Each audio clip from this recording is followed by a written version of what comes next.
Real news में ख़बरनि जो सिलसिलो जारी है। नाज़रीन तव्हां बदीन खां ख़बर ॾींदो हलां त बदीन अलाहाबाद शादी हाल में जमायत इस्लामी जी 80वीं यौम ताख़सीस जो हिकु प्रोग्राम मुनक़िद कयो वियो आहे। वधीक तफ़सील ॾियण लाइ असां सां लाइन ते मौजूदु आहे रियल न्यूज़ जो रिपोर्टर राशिद अली कंपराणी।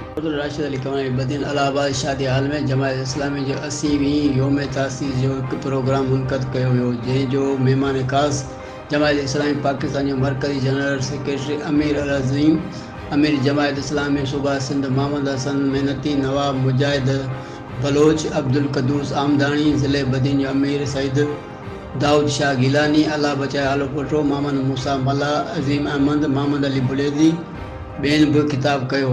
जमायत इस्लामी पाकिस्तान अमीर अल अज़ीम जिन चयो त PTI जी मौजूदा हुकूमत ऐं अपोजिशन हिकु आहिनि। पीपल्स पार्टी, मुस्लिम लीग नून ऐं जेके बि पार्टियूं खान निकिरण वारनि खे PTI में शामिल करे हुकूमत ठाहे वई आहे।